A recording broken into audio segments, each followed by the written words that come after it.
Hi, I'm Luz DeBay, and I love to talk about movies 24/7. I've been fascinated with films as long as I can remember, and I upload weekly.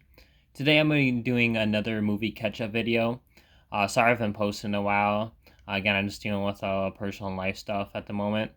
But I'll be back to regular uploads this week. I'll be reviewing Guardians of the Galaxy 3 this weekend, which I'm looking forward to. But there's 6 movies I wanted to talk about that I missed reviewing, and I'll be ranking them going along once again. Coming in at number 6 is Peter and Wendy. It's the most recent one I watched. Not a huge fan of this movie. When I saw the trailer, I thought it looked pretty bland and generic Peter Pan movie, and that's exactly what it was. Nothing special at all. It'd probably entertain kids, but there's nothing really here that's interesting. It's a very forgettable movie. It's not terrible. It's just super bland and just very forgettable. It's, I guess, engaging enough. I don't know if I was bored, but it just wasn't interesting. The acting was pretty good. I mean, Jude Law was a pretty decent Captain Hook. And the lead actress, I believe her name is Ever Anderson, the daughter of Mila Jovovich. She did a good job. It just wasn't interesting. I wasn't engaged. I couldn't recommend this one. I would give it a C. Next up is Renfield.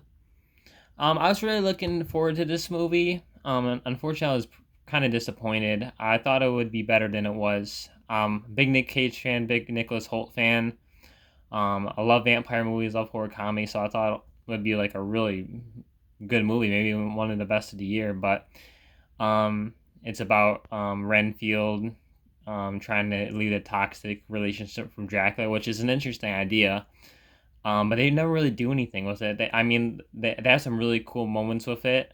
But they had this weird subplot with like with a police character, because Nicholas Holt's character teams with Aquafina. She's a police officer, and there's a whole other plot line that is not interesting.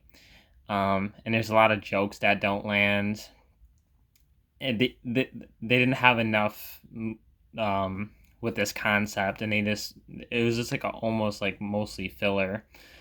It's very disappointing, unfortunately. I did enjoy moments of it. I'd recommend watching it once if you're a big Nicolas Cage fan, but it's not the best. I would give this one a B minus. Next up is Ghosted, Apple TV Plus original starring Chris Evans and Armadeus. It's like a spy thriller comedy. Um, it was a fun movie. I enjoyed it for what it was. Chris Evans and Armadeus was great as the leads. Very funny moments. Some decent action. But it was just a bland action movie. I wasn't expecting too much. I was hoping it would be something along the lines of Mr. and Mrs. Smith, because I wish we got more movies like that. But it wasn't that. But it was fun enough for what it was. I enjoyed it. It could have been better. It had some funny cameos, but it was just pretty bland and generic. But I would recommend it to watch once. Had a pretty interesting ending. I did overall enjoy this movie. It was fun. Give it a B minus. Next up, Somewhere in Queens, starring Ray Romano and directed by Ray Romano. It's like a family dramedy about an Italian family living in Queens. I thought it was pretty good. It has some really funny moments. It has some good stories, some heartfelt moments. I thought it could have been a little bit better. I thought this could have been like a potential one of the best of the year's kind of movies, but it wasn't quite that. But I did think it's definitely worth your time. It had some great performances. Ray Romano, Laurie Metcalf, the son and the girlfriend were really good in this movie. I don't know their names offhand, sorry. But pretty good film. It's fast paced, has some really funny moments, emotional moments.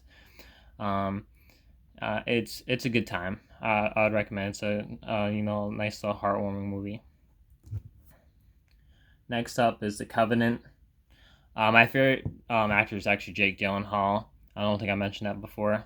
But I'm always looking forward to watching his movies. And Guy Ritchie directed this movie, which is great because I loved Wrath of Man. That was one of my favorite movies of that year. It's like a war movie about I guess got debts and honor, and about these two guys that basically go through hell to save each other.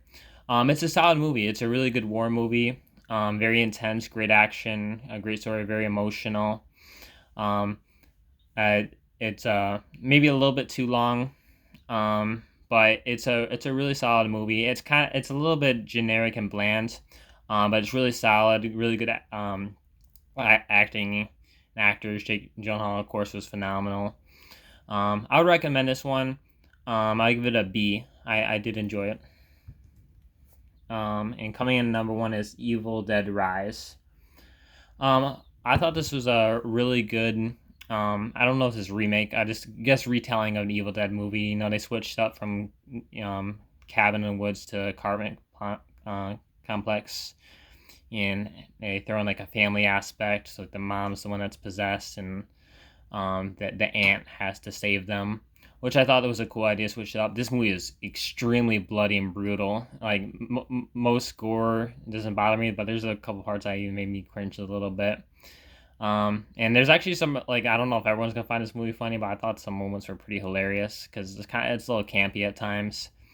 It's very fast paced, straight to the point. Doesn't have like a lot of story. It's just kind of gore fest. But really good visual effects, great acting from the actress that plays the Anne. I don't know her name offhand, but all the acting was really good, and the ending was super intense. Really cool intro as well. All around a really solid horror movie. I definitely recommend it for Evil Dead fans. I'd give that one a B. All right, guys. Well, thank you so much for watching. I really do appreciate it. Again, sorry that I've been uploading recently, but I will get back to it soon. Again, I'll be uploading my review for Guardians of the Galaxy 3 sometime this weekend. And I want to do another film series. I'll probably start Insidious leading up to Insidious 5 in July, so I'll look out for that. Thank you guys so much for watching and for the support. I do appreciate it. Have a great day and take care. Bye.